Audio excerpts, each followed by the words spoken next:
안녕하세요. 분명 전생에 지은 죄가 많았을 60대 후반 여자입니다. 이 나이쯤 되면 주위에선 다들 자식들 효도도 받고 그도 아니면 남편과 노후를 즐기며 살고 있더라고요. 그런 모습들을 보면 가슴 한편이 매우 시려집니다. 왜 내 가족은 저들처럼 평범하게 살지 못했을까 하고요. 오늘은 쑥스럽지만 이 채널의 많은 분들에 비해 별것 아닐지도 모를 제 이야기를 한번 꺼내놓고 싶어 조심스럽게 글을 적어봅니다. 저도 40대 초반까지는 비교적 평범한 삶을 살았던 것 같아요. 가끔 저와 투닥거리긴 해도 성실하고 가정적인 남편과 연년생인 두 딸과 함께 말이죠. 특히 두 딸 중에서도 큰딸은 사춘기 한번 찾아오지 않고 정말 착하게 컸습니다. 서울에서 회사를 다니던 남편과 막국수집을 하던 저, 그렇게 우리는 맞벌이 부부였습니다. 그래도 최대한 딸들이 아침 저녁만은 정갈한 집밥을 먹게 해주고 싶었어요. 점심은 두 아이 다 학교에서 먹고 오니까요. 그래서 매일 꼭두 새벽부터 일어나 딸들의 아침밥을 차려놓고 출근을 했고 남편보다 이르게 집으로 와 설거지하고 또 저녁을 차렸죠.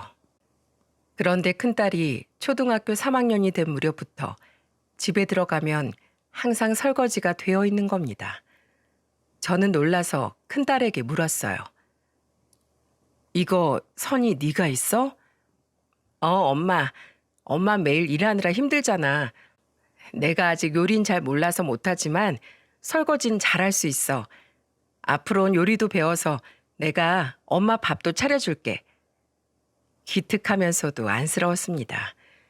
저 또한 농사일을 하시던 부모님 아래에서 자라 어릴 적부터 가사일을 했었거든요. 그래서 내 딸들은 최대한 귀하게만 키우고 싶었는데 너무 일찍부터 부모를 챙기게 해서 미안한 마음이 가득했죠.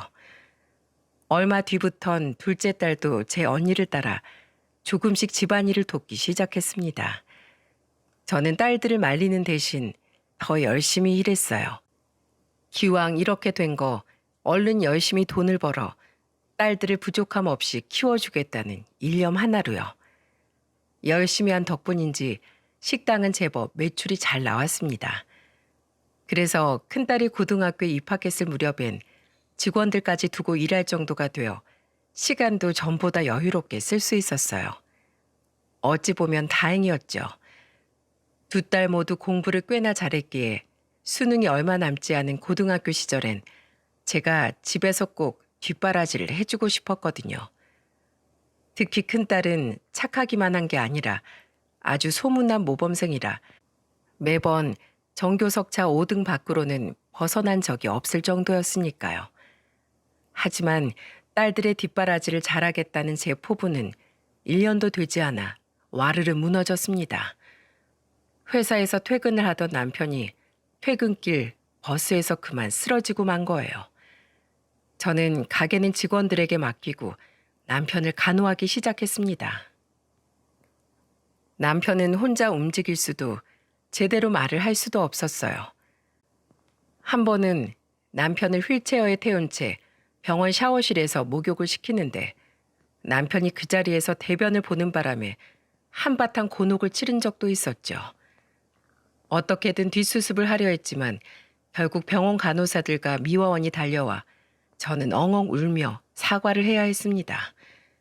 겨우겨우 환자복을 입힌 남편을 다시 침대에 누이고 저는 커튼을 치고 한참을 소리 죽여 울었어요. 그런데 학교가 끝나고 곧장 병원으로 온 큰딸이 그런 제 모습을 보고야 말았더군요. 왜 우냐는 놀란 딸의 말에 저는 낮에 있었던 일을 말해 주었습니다. 네 아빠 평생 저렇게 살면 어떡하니? 엄마 너무 무섭다. 괜찮아 엄마. 울지 마. 나랑 제이가 있잖아. 딸은 저를 끌어안고 위로해 주었어요. 정작 자신도 눈물을 줄줄 흘리며 말이죠. 그날 딸은 자신의 용돈으로 병원 아래 매점에서 음료수를 2박스를 사왔습니다. 그리고 병동 간호사들과 미화부원들에게 음료수를 한 박스씩 나눠드리더군요. 오늘 저희 아빠 때문에 고생 많으셨습니다. 죄송하고 감사해요. 이렇게 꾸벅 사과까지 해가며 말이죠. 게다가 큰딸은 하루 종일 학교에서 공부를 하느라 힘들었을 텐데도 학교가 끝나면 꼬박꼬박 병원으로 달려왔어요. 물론 둘째 딸도 자주 오긴 했지만 큰딸은 간이 침대에서 잠드는 저를 억지로라도 집에 들여보내고 종종 자신이 남편 곁에 남아있곤 했습니다. 그리고 다음날 아침 저와 교대 후 다시 학교로 등교했고요. 어느 날은 병동 간호사가 제게 이러더군요. 어머님, 큰따님이 병원에 있을 때 밤새도록 울면서 공부하는 거 알고 계세요? 그 모습을 볼 때마다 가슴이 짠하더라고요. 잠도 자지 않고 울면서 공부를 하고 있었다는 말에 가슴이 미어지다 못해 문드러지는 것 같았죠. 그 말을 들은 후 저는 딸들에게 일주일에 딱 2번만 병원에 오라고 말했어요. 두 딸은 어리둥절한 표정을 짓더군요. 너희가 니들 걱정하는 거 안다. 그리고 너희 둘 다 공부에 욕심이 있는 것도 알아.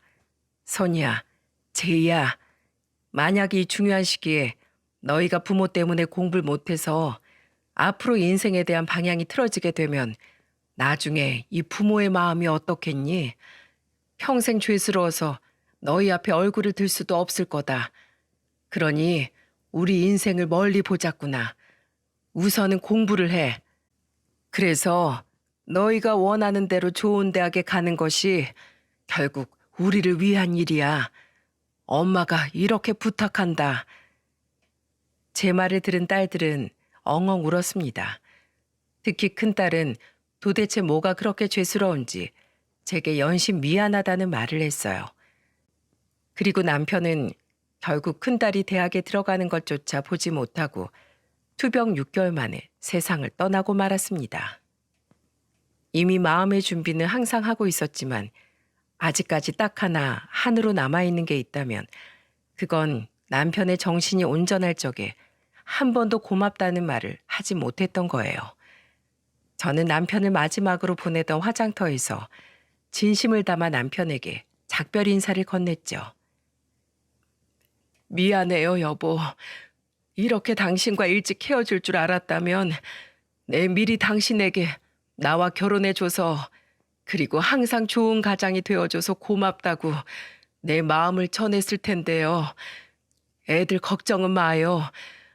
워낙에 우리보다 그릇이 크고 인품도 좋은 애들이니까 내가 엄마로서 짐이 되지만 않으면 분명 당신 보란 듯이 잘 자라서 잘 살 테니까. 그러다 혹여 애들한테 무슨 일이 생기면 내가 지키고 섰다가 당신 목까지 아주 든든하게 보살필게요. 잘 가요. 저는 그렇게 남편을 마음에 묻었습니다. 다시 힘을 내서 살아가려는데 막상 남편의 죽음에서 저보다 더 헤어나오지 못했던 사람은 바로 큰딸이었어요. 아주 오래 힘들어한 큰딸은 결국 1년의 재수 생활을 피할 수 없었죠. 다행히 큰딸은 재수에 성공을 했고 같은 해 큰딸은 서울의 의대에, 둘째 딸은 교대에 진학하게 되었습니다. 저 또한 딸들의 등록금을 벌기 위해 다시 식당에서 열심히 일을 했죠. 의대 시절 큰딸은 2년을 사귄 남자친구라며 제게 한 청년을 소개해줬어요. 등치는 크면서도 인상은 순한 것이 아주 인물이 좋았죠. 게다가 우리는 한 한식당에서 만나게 됐는데 식당에서 직원들을 대하는 그 청년의 모습이 아주 제 마음에 쏙 들지 뭐예요. 선생님, 여기 반찬들 좀 더 주실 수 있나요? 감사합니다. 선생님, 계산 좀 부탁드릴게요. 음식이 너무 맛있었어요. 감사합니다. 청년은 나이 많은 직원 아주머니들을 사장님도 이모님도 아닌 선생님이라고 부르더군요. 게다가 음식이 든 접시든 계산서든 전부 두 손으로 주고받고 끝엔 항상 감사 인사를 덧붙이는 모습이 아주 인상적이었어요. 제가 식당을 오래 했었잖아요. 그동안 정말 다양한 유형의 손님들을 보았었는데 저 정도로 예의 바른 사람은 정말 드물었거든요. 누구보다 착한 큰딸에게 참 어울리는 청년이라는 생각이 들어 저는 두 사람이 오랫동안 만났으면 좋겠다고 내심 마음속으로 생각을 했습니다. 시간이 흘러 큰딸은 피부과 전문의가 되어 강남의 한 병원에 취직을 했고 괜히 제 어깨가 으쓱하더라고요. 제가 봐도 정말 제 딸들은 어디 내놔도 아깝지 않을 정도로 훌륭하게 잘 자라주었으니까요. 큰딸은 피부과에 취직을 한 지 1년 뒤 34세 나이에 결혼을 하게 되었습니다. 당시 대기업에 다니고 있던 아주 오래 사귄 바로 그 청년과 말이에요. 형부, 진짜 대단해요. 언니가 전문의까지 따낼 때까지 그걸 다 기다려주고 어디 그뿐이에요? 자기도 바쁘면서 맨날 언니한테 도시락 싸다 줘. 병원까지 데려다 주고 태우러 와. 쉬는 날엔 엄마 가게 와서 일 도와줘. 심지어 언니 대신 제 대학 졸업식도 형부가 와줬잖아요. 언닌 진짜 전생에 무슨 복이 있어서 이런 남자랑 결혼을 했대? 결혼하고 얼마 뒤 제 집에서 다 같이 저녁 식사를 할 때 둘째 딸이 사위에게 한 말이었죠. 저 또한 그 말을 들으며 맞장구를 치고 있는데 사위가 세상 사람 좋은 웃음을 지으며 대답하더라고요. 에이, 처제, 나만 그렇게 잘했게? 처제 언니가 얼마나 좋은 사람인지 처제도 다 알면서 그 바쁜 와중에도 우리 부모님 생신이라고 선물 사들고 출근 전에 잠깐 찾아뵙기도 하고 나 아플 땐 3일에 2시간씩 자던 사람이 잠도 안 자고 약이랑 죽 사들고 찾아와서 우리 가족이 다들 얼마나 놀랐는데 다크서클은 턱 밑까지 내려와서 머리도 잔뜩 떡진 사람이 누가 봐도 자기가 환자 같은데 아픈 날 챙기겠다고 달려왔으니까 말이야. 내가 그때 결심했잖아. 아, 이 여자랑 꼭 결혼해야겠다고.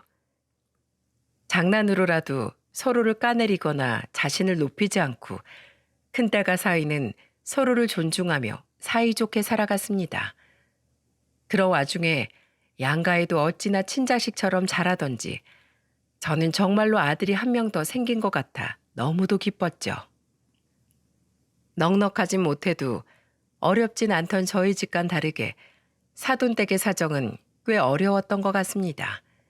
아직도 낡은 빌라에 반전세로 새들어 살고 있다고 했으니까요. 사정을 듣자 하니 바깥 사돈이 원체 몸이 좋지 않아 벌이가 없으셨다고 하더군요. 무슨 이유에선지 안사돈은 평생 일을 해본 적이 없다고 하고요. 손아래 시누이는 음악한다고 노력하긴 했는데 그게 잘 안 돼서 지금은 작은 소기업에 다니고 있어. 좀 철딱선이 없긴 한데 난 제이처럼 의젓하고 친구 같은 동생밖에 없었잖아. 철없는 여동생이다 생각하니까 나름 귀엽더라고. 집에 돈은 안 보태도 자기 쓸 건 자기가 벌어서 쓰고 있으니 그걸로 됐지 뭐. 저는 아직 60밖에 안 된 안서두니 왜 놀고 있을까 싶긴 했지만 어쨌든 그건 사위 집 사정이니까 더는 묻지 않았어요. 이렇게 아들을 훌륭하게 키워내신 분이니 어련히 좋은 분일까 싶어서요. 게다가 제 큰딸을 무척이나 예뻐해 주시는 것 같아 감사한 마음이 들기도 했죠. 결혼식 이후 제 딸을 잘 부탁한다고 제가 인사차 전화를 드렸을 때 안사돈이 제게 이렇게 말했거든요. 모쪼록 부족하더라도 제 딸 예쁘게 봐주세요. 잘 부탁드립니다, 사부인. 아이, 부족하긴요. 요새 제가 주위에 의사 며느리 봤다고 자랑하느라 집에 붙어 있을 시간이 없어요. 따님을 어쩜 저렇게 착하고 똑똑하게 키우셨대요. 대단하세요, 사부인. 제가 선이는 정말 친딸처럼 대하고 아껴줄 테니 너무 걱정 마세요. 아셨죠? 그리고 큰딸이 결혼하고 1년 뒤 둘째 딸도 큰딸의 뒤를 이어 결혼을 했습니다. 그땐 이제 두 딸을 모두 출가시키면 집이 조금 쓸쓸해지겠구나 싶어 조금 외로운 마음이 들기도 하더군요. 당시 임신 중이던 큰딸은 둘째 딸이 결혼한 지 얼마 되지 않아 출산을 했어요. 큰딸을 쏙 빼닮아 아주 예쁜 딸이었죠. 그런데 1년 6개월간의 휴직 끝에 복직을 앞둔 큰딸이 저와 통화를 하던 와중 한숨을 푹 쉬더라고요. 아니, 왜 갑자기 안 쉬던 한숨을 쉬어? 그게 있지, 엄마. 나 그냥 일을 더 쉴까 봐. 애를 딱히 맡길 데가 없어. 이제 돌진한 애를 어린이집에 맡기기도 좀 마음에 걸리고. 혹시 네 시어머니께 부탁해봤고? 그런데 어머님은 자식들 다 키워놨는데 다 늙어서 황혼 육아까지 하기 싫으시대. 잘 키울 자신도 없고 괜히 손자 봐줬다가 자식하고 관계 틀어지는 지인들도 종종 보셨다고. 근데 그 말씀이 틀린 것도 아니지 뭐. 애는 우리가 낳았는데 어머님한테 괜한 부탁을 한 것 같아서 오히려 죄송하더라고. 그렇게 큰딸과의 전화를 끊는데 마음이 영 좋지 않더라고요. 딸이 얼마나 힘들게 의사가 됐는지 잘 알고 있었는데 그 일을 이렇게 오래도록 쉬게 한다는 게 마음에 걸렸죠. 그래서 저는 며칠간의 고민 끝에 결국 큰 결심을 하고 큰딸을 찾아갔어요. 엄마, 웬일이야? 딸 보고 싶어서 왔어? 오랜만에 제 얼굴을 본 큰딸은 신이 난 기색을 숨기지 못하더군요. 저는 도리어 안쓰러운 마음이 들었지만은요. 일하는 사위 대신 거의 독박으로 육아를 하느라 잘 씻지도 못한 듯한 얼굴에 다 늘어난 티셔츠, 헝클어진 머리와 퀭한 딸의 눈가를 보니 말이에요. 선이야, 요새 엄마가 일이 조금 힘에 부친다. 아무래도 내가 나이가 들긴 들었나 봐. 그래서 말인데 엄마가 가게 접고 지훈 일 봐주는 건 어떨까? 가게 팔고 그동안 모은 돈 하면 내 노후 자금은 충분할 테니 돈 걱정은 없어.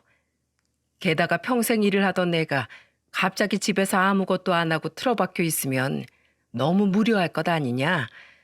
겸사겸사 나도 소일거리로 손녀 봐주고 너도 다시 일하러 나가면 좋지 않겠어? 엄마, 괜히 저번에 내가 전화로 한 얘기 때문에 가게 접는다고 하는 거 아니야? 그런 거라면 그러지 마. 내 나이가 벌써 60이야. 평생 서서 일을 했다 보니 더 나이 들기 전에 엄마도 좀 쉬고 싶어서 그래.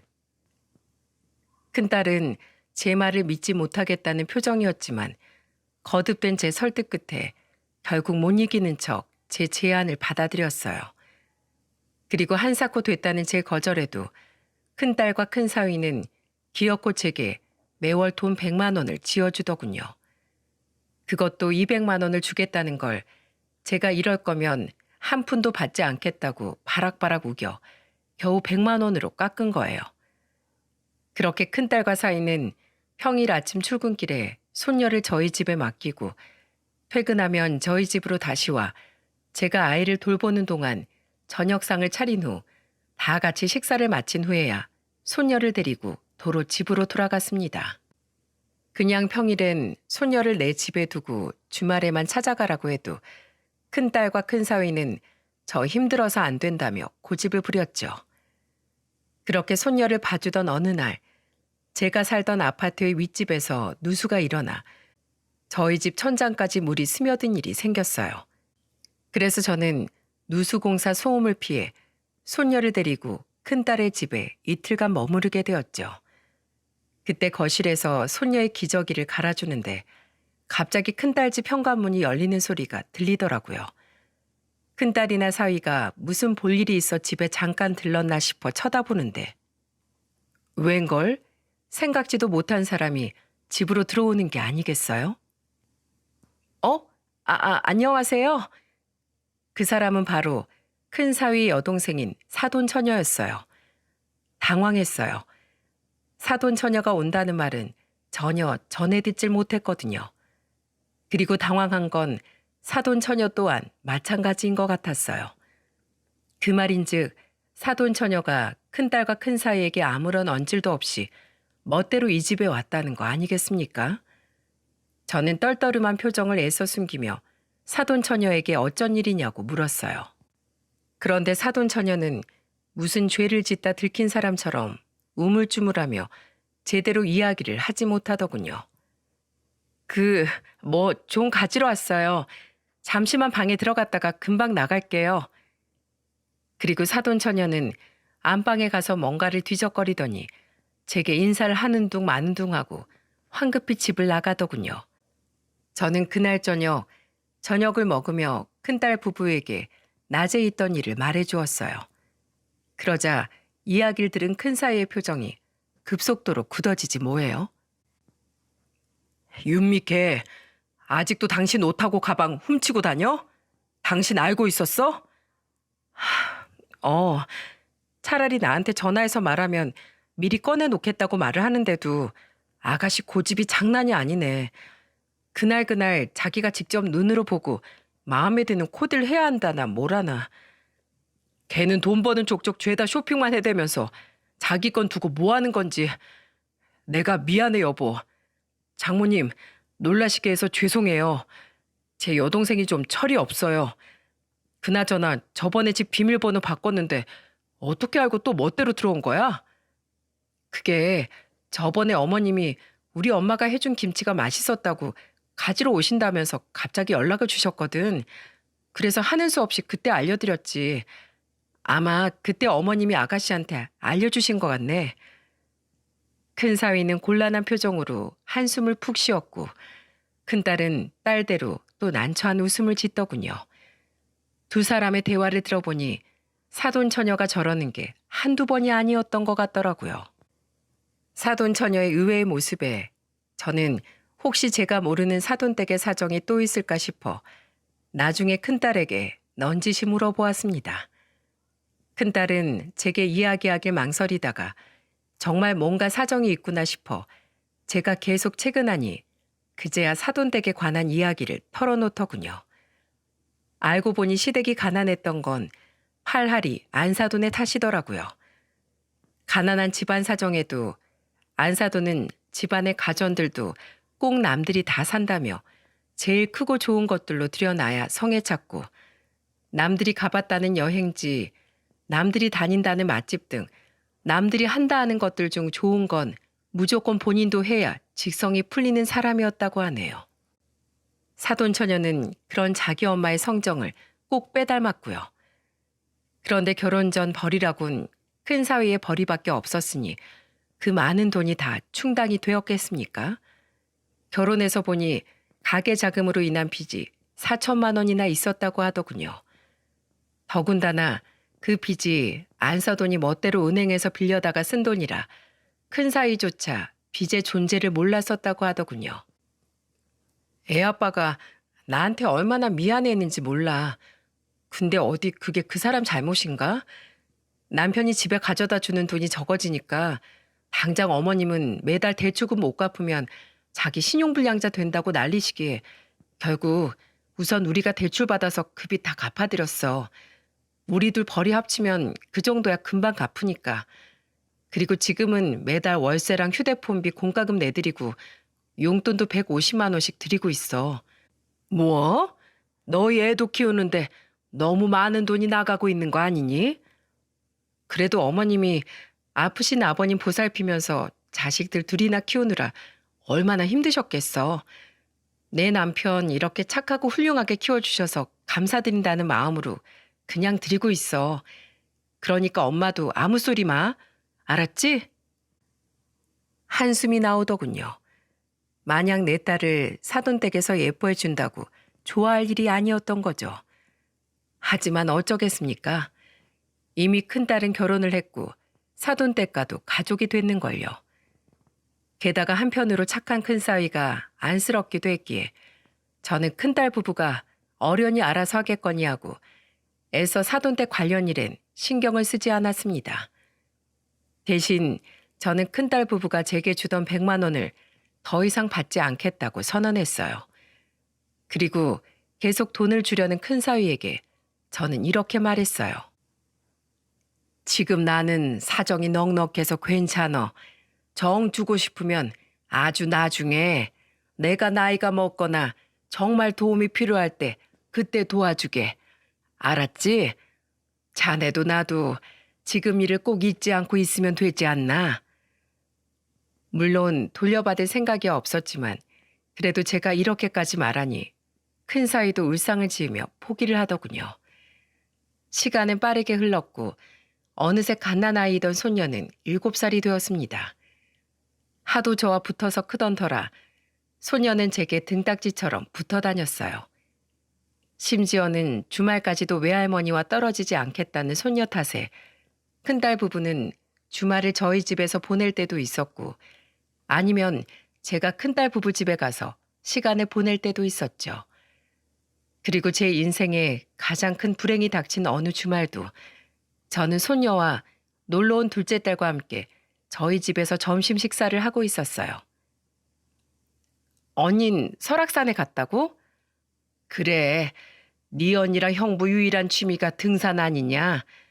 어차피 지훈이 내가 돌보면 되니까 내가 걱정 말고 다녀오라고 했다.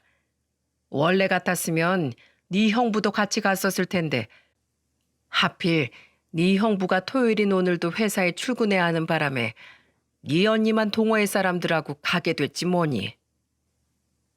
당시 큰딸은 등산에 맛이 들려 한 달에 한 번은 산을 타러 다니곤 했어요. 환자들이나 사람들에게 받은 상처들도 정신없이 산을 오르고 정상에서 맑은 공기를 들이마시다 보면 눈 녹듯이 사라지는 것 같다고요. 취미에 대한 이유마저 건강한 게 참 큰딸답다고 생각해 저는 큰딸의 취미 생활을 적극 지지해주곤 했죠. 양반은 못 되는지 큰딸의 이야기가 나오자마자 글쎄 큰딸에게서 영상통화가 걸려오지 뭐예요? 그래 선이야, 설악산은 어때? 좋니? 와, 엄마 너무 좋아. 다음엔 꼭 엄마도 같이 오자. 내가 무릎이 아파서 거길 어떻게 가? 너라도 내 목까지 맑은 공기 마음껏 쐬고 와. 지훈이 걱정은 말고. 알았어 엄마. 지훈이 얼굴 좀 보여줘. 지훈아, 할머니랑 이모랑 잘 놀고 있어? 외할머니 껌딱지 같으니라고. 외할머니 귀찮게 하면 안 돼. 착한 우리 딸. 그리고 엄마, 나 일찌감치 하산해서 내려갈 거니까 저녁에 봐요. 내가 맛있는 거랑 엄마 용돈까지 바리바리 싸들고 갈게. 사랑해 엄마. 오냐, 나도 사랑한다. 제이랑도 먹게. 먹을 거나 많이 사와. 큰딸은 뒤로 휴대폰 카메라를 요리조리 비추며 설악산을 보여주더니 쾌활하게 인사를 하곤 전화를 끊었죠. 이후 저는 둘째 딸 부부와 화기애애한 시간을 보내며 저녁에 돌아올 큰딸을 기다렸습니다. 하지만 큰딸의 건강하고 쾌활한 모습은 그날 점심의 영상통화가 마지막이었어요. 큰딸은 그날 저희 집으로 돌아오지 못했거든요. 내 딸 어딨어요? 이름이요? 윤선이요. 설악산에서 다쳐서 온 환자예요. 급하게 연락을 받고 제가 달려간 곳은 다름 아닌 병원이었습니다. 제가 큰딸을 다시 만나게 된 곳은 바로 중환자실이었죠. 제 딸과 함께 산에 올랐던 동호회 회원들의 이야기를 들어보니 큰딸은 등산을 하던 도중 사진을 찍으러 커다란 바위에 기댔다고 합니다. 그런데 그 바위를 짚으려던 손이 그만 미끄러져 버린 거예요. 큰딸은 그대로 뒤쪽 비탈길로 넘어져 한참을 굴렀다고 하더군요. 크게 다친 딸은 긴 시간의 대수술 끝에 다행히 목숨을 건질 수 있었습니다. 하지만 딸은 더 이상 걷지도 제대로 말을 하지도 못하는 신세가 되고 말았어요. 목뼈에 큰 손상을 입은 큰딸은 전신마비 판정을 받게 되었거든요. 다시 말해 사지가 불구가 되어버린 거죠. 마른 하늘의 날벼락을 맞아도 이처럼 충격적이진 않았을 겁니다. 한순간에 전신불구가 된 큰딸을 보고 있자니 억장이 무너졌어요. 큰사위 또한 큰 충격을 받았는지 매일같이 큰딸을 부여잡고 울더군요. 선이야, 이거 꿈이지? 제발 꿈이라고 말해줘. 우리 다음 달엔 장모님이랑 지훈이랑 같이 해외여행도 가기로 했잖아. 지훈이가 크면 나랑 둘이 배낭여행도 가기로 했잖아. 아니야. 그런 건 아무래도 좋으니까 제발 나한테 한마디만 해줘. 나한테 여보라고 한 번만 불러줘. 제발 선이야. 하지만 큰 사위의 오열에도 큰딸은 천천히 눈만 꿈뻑일 뿐 아무런 행동도 하지 못했죠. 도대체 제가 전생에 무슨 죽을 죄를 졌기에 남편도 모자라 제 큰딸까지 저런 신세가 되어버린 건지 정말 하늘이 원망스러웠습니다. 이후 저와 큰 사위는 번갈아 가며 큰딸을 간병하기 시작했어요. 간병을 하지 않을 땐 손녀를 돌보았고요. 둘째 딸도 무척이나 자기 언니 곁에 있고 싶어 했지만 4시간이나 걸리는 지방에서 근무를 하고 있던 터라 시간을 자주 뺏어 오기가 어려웠어요. 석 달이 지난 후 큰딸은 대학병원에서 저희 집 근처의 요양병원으로 옮겨갔습니다. 그곳에서도 딸은 아직 몸에 어느 정도 기능이 돌아오지 않아 기저귀와 소변줄, 음식을 먹을 수 있는 콧줄과 호흡기 역할을 하는 목관까지 줄이란 줄은 죄다 달고 있었죠. 그리고 어느 날 여느 때와 같이 사위와 교대를 하러 병원으로 갔는데 병실 안에서 도란도란 말소리가 들리더군요. 누군가 하고 문틈으로 보니 큰 사위 곁엔 안사돈이 앉아 있더라고요. 반가운 마음에 문을 열고 들어가 인사를 하려는데 안사돈의 말에 저는 그만 그 자리에 멈춰서고 말았습니다. 선이엔 다시 몸이 돌아오긴 한다니? 병원비는 얼마나 들어? 그리고 요새 너 집에 보내는 용돈이 조금 줄었던데 설마 앞으로도 계속 이렇게 보내는 거니? 2사람 벌이가 1사람 벌이로 줄고 거기다 병원비까지 나가서 당분간은 힘들어요. 그리고 엄마, 이 사람 멀쩡하지 못해도 의식이 있는 상태인데 말 좀 조심해 주세요. 저는 못 들은 척 병실로 들어가긴 했지만 그 뒤로는 안사돈이 무척이나 불편해졌어요. 이미 큰딸에게 이야기를 들어 가뜩이나 곱게 보이지 않던 마당에 제 딸이 이렇게 되었는데 거기다 대고 용돈 타령이나 하고 있는 그 여자를 별로 마주치고 싶지 않았죠. 하지만 안사돈의 무례하고 생각 없는 말은 그날에 그치지 않았습니다. 큰딸이 쓰러진 지 8개월쯤 되었던 어느 날이었어요. 당시에도 딸은 여전히 뇌 손상도 심하고 사지가 마비된 상태였지만 눈을 꿈뻑이거나 아주 어눌한 말 정도는 더듬더듬 할 수 있을 정도로 약간의 상태가 호전되어 있었죠. 큰 사위와 교대를 하려고 병실에 갔는데 왜인지 큰 사위는 병실에 없었고 대신 안사돈이 간이 의자에 앉아 있더군요. 솔직히 별로 마주치고 싶지 않았지만 그래도 내 딸의 병문안을 와준 거니 최대한 표정 관리를 하고 들어가려는데 안사돈이 제 딸에게 중얼거린 소리를 듣고 저는 치밀어 오르는 분노를 결국 참지 못했습니다. 선이야, 내가 보기엔 넌 더 이상 가망이 없을 것 같다. 그렇지? 네가 사고 난 건 안타깝다만 8개월 동안 통 차도가 없잖니. 그러니까 이제 더 이상 내 아들 발목 잡지 말고 이혼하는 게 좋겠다. 너 이제 말은 어느 정도 할 수 있다며? 네가 내 아들한테 먼저 이야기 좀 해. 몸이 이 정도로 병신이 됐으면 앞길 창창한 배우잔 알아서 놔주는 게 진정한 사랑이고 아내 된 도리 아니냐? 병신이라는 말을 듣는 순간 눈이 획하고 돌아버리더군요. 너무 화가 나 병실 문을 쾅 하고 열어젖히고 들어가니 누워있는 큰딸의 눈에서 눈물이 뚝뚝 떨어지고 있는 게 아니겠어요? 안사돈은 갑자기 등장한 저를 보고 눈이 휘둥그레지더군요. 저는 그 여자에게 소리를 빽 질렀습니다. 지금 감히 내 딸한테 뭐라고 했어요? 뭐? 발목을 잡아? 아내 된 도리? 병신? 그쪽이 뭔데 우리 착한 딸한테 그따위 망언을 해요? 이혼? 시켜요, 시켜. 왜 내가 내 딸한테 이따위 소리 듣게 하면서 사위를 붙잡고 있어야 돼요? 네? 무식한 여자 같으니라고. 그동안 내 딸 피 쪽쪽 빨아먹고 산 거 내가 모를 줄 알아? 그래도 내 사위 보고 아무 소리 안 하고 참아줬는데 감히 그 두꺼운 낯짝으로 고마운 줄도 모르고 개소리를 해? 저기 사부인 부르지 마. 그 더러운 입에 내 딸도 나도 입에 올리지 말라고. 당장 나가요. 그리고 두 번 다시 나랑 내 딸 눈에 띄지 말아요. 알았어요? 그저 허영에 쪄들어서 자기 며느리가 쓰러졌는데도 아들 찾아와서 한다는 말이 용돈이 왜 줄었냐는 말뿐인 저급한 여자랑 더 이상 말도 섞고 싶지 않으니까 빨리 꺼지라고.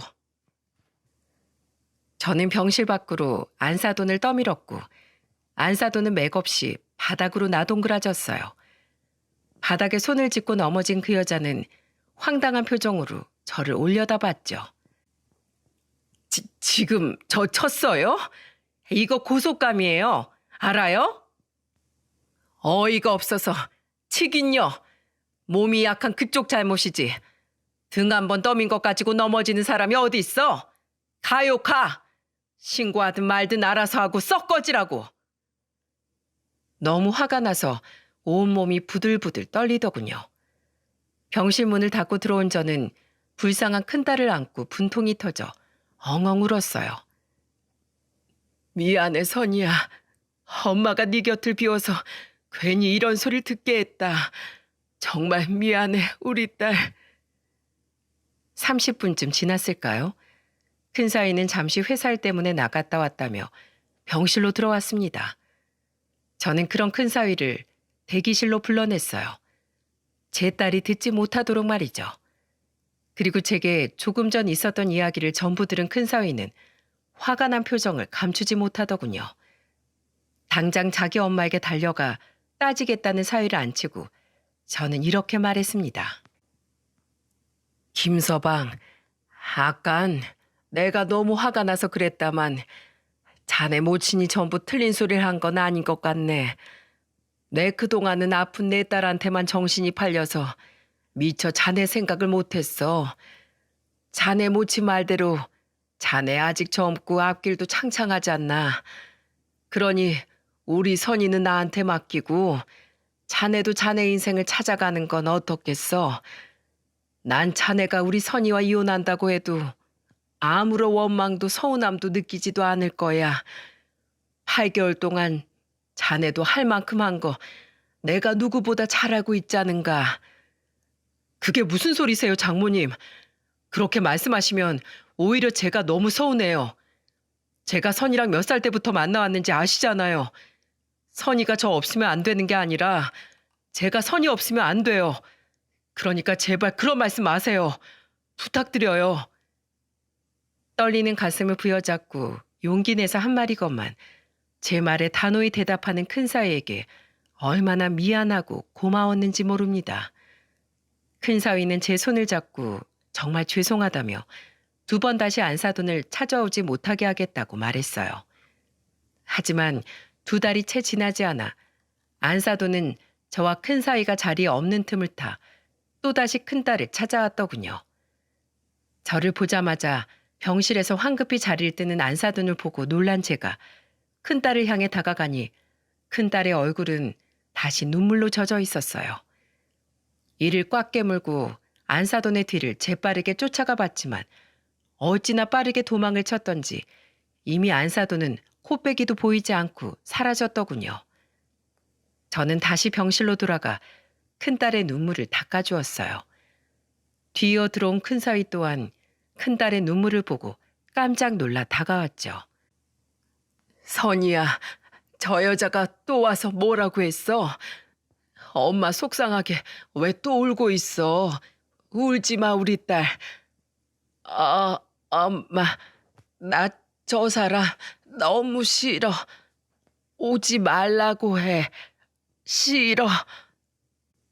저 사람? 장모님, 누구 왔었어요? 자네 모친이 우리 없는 사이 또 왔었던 모양이야.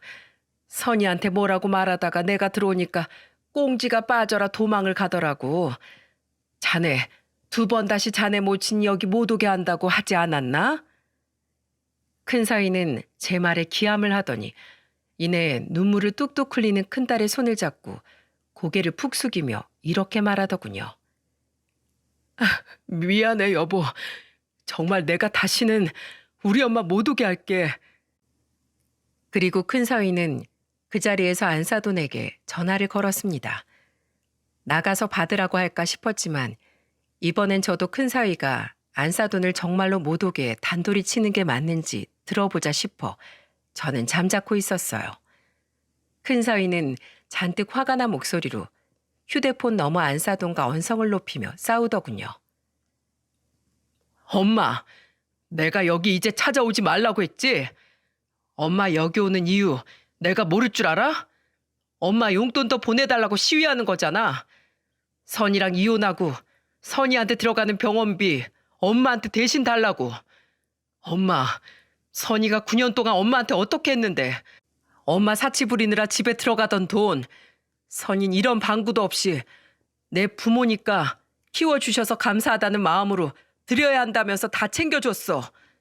게다가 나 몰래 엄마가 선이한테 한 푼 두 푼 요구했던 거 나 다 알고 있었다고. 선이한테 차마 염치가 없어서 내가 알고 있다고 말도 못 꺼낸 거야. 세상에 이런 며느리가 또 어딨어. 그러다가 이제 며느리가 돈 못 벌고 좋은 것도 못 사주니까 필요 없다고 버리라는 게 부모로서 인간으로서 자식한테 할 말이야? 나 더 이상은 못 참겠어, 엄마. 나 이제 내 아내랑 내 딸 지켜야 돼. 이제 엄마 용돈, 공과금, 휴대폰비, 월세 한 푼도 못 줘. 엄마 알아서 살아. 너 지금 고작 9년 동안 같이 산 여자 때문에 가족을 이 엄마를 모른 척 하겠다는 거야? 그 반병신된 년 때문에? 당장 그것들 다 끊으면 우리 집은 어떻게 살라고? 어찌나 목소리가 크던지 안사돈의 목소리가 휴대폰 너머로도 쩌렁쩌렁 울리더군요. 하지만 안사돈의 말에 큰 사위는 한숨을 쉬며 이렇게 대꾸하곤 전화를 끊어버렸습니다. 엄마 사치 부리는 것만 덜하고 엄마처럼 철없이 사치 부리다 이혼당해서 도로 집으로 쫓겨온 윤미랑 엄마가 나가서 일만 해도 그 정도는 충분히 벌 수 있어.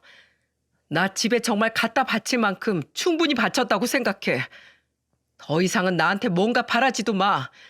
엄마도 윤미도 각자 알아서 살아.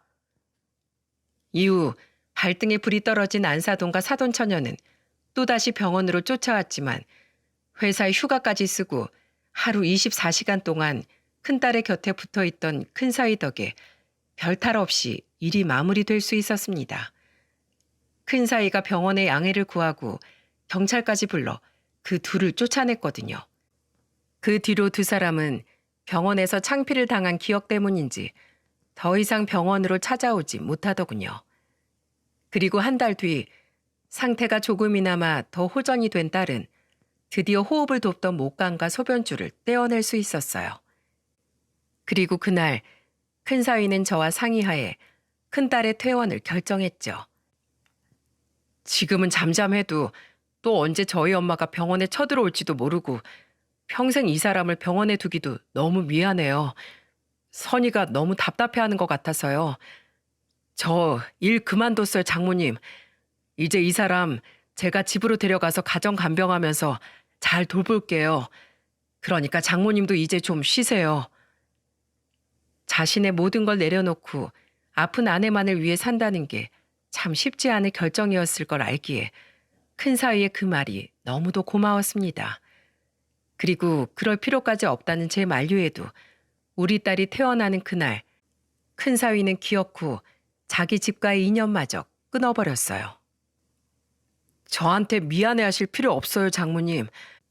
저는 제 원래 가족과 제가 스스로 꾸린 제 가정 중에 지금의 가족을 택했을 뿐이에요. 저도 너무 지쳤거든요. 그렇게 1년이 지났네요. 이후 저는 살던 집을 팔고 큰딸네로 들어갔습니다. 큰 사위가 제게 무척 미안해하긴 했지만 저는 오히려 이렇게 말했어요. 아픈 내 딸을 어떻게 자네에게만 맡겨둘 수 있겠나. 오히려 내가 자네한테 죄스러운 마음뿐이야.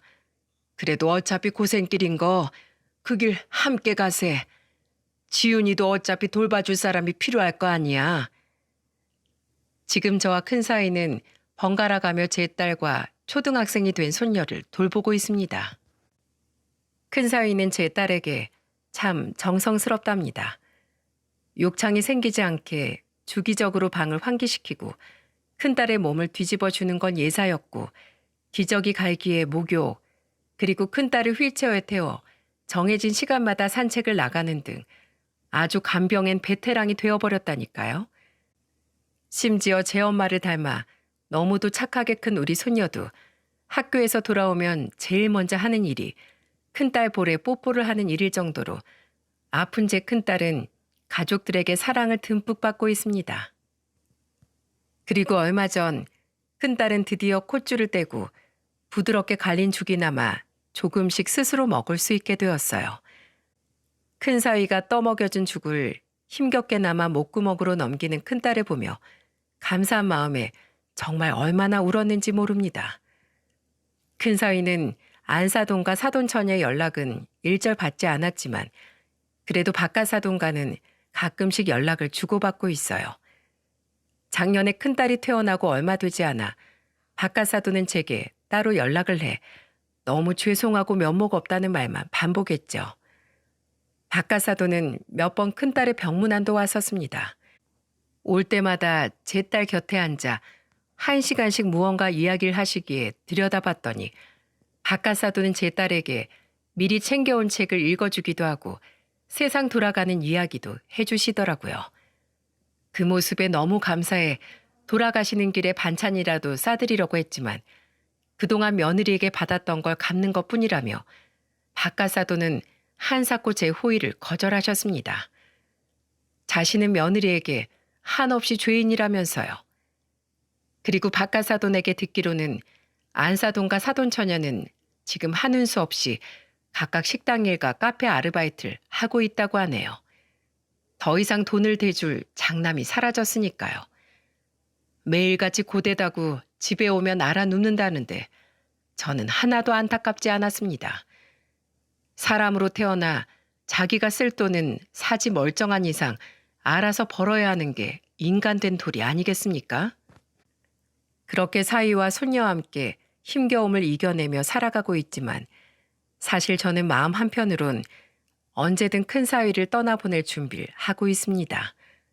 혹시 언제라도 큰 사위가 지치면 마음 무겁지 않게 흔쾌히 보내줄 수 있도록 연습을 하고 있죠. 그리고 만약에라도 큰 사위가 끝까지 우리 큰딸 옆을 떠나지 않고 지켜준다면 저는 이번 생이 끝나고 다음 생에 가서라도 꼭 큰 사위에게 이 은혜를 갚을 겁니다. 요즘 큰딸을 재우며 큰딸과 큰 사위와 함께 이 채널의 사연을 듣곤 하는데 만약에 이 사연이 채택되어서 방송이 된다면 부끄럽지만 이 글을 통해 제 진심이 큰 사위에게 꼭 잘 전달이 되었으면 좋겠네요. 김서방, 원체 무뚝뚝하게 살아온 늙은이라 평소에 자주 말하지 못해서 미안하네만 내 항상 진심으로 자네에게 미안해하고 고마워하고 있네. 자네를 만난 건 나와 선희 인생에 다시 없을 큰 행운이야. 부디 자넨 어디 다치지 말고 아픈 데 없이 아주 오래오래 건강하게 지내주었으면 내가 더 바랄 게 없겠어. 참으로 고맙고 사랑하네. 그럼 여기까지 제 이야기를 들어주신 모든 분들께 감사드리며 이만 글을 마치겠습니다.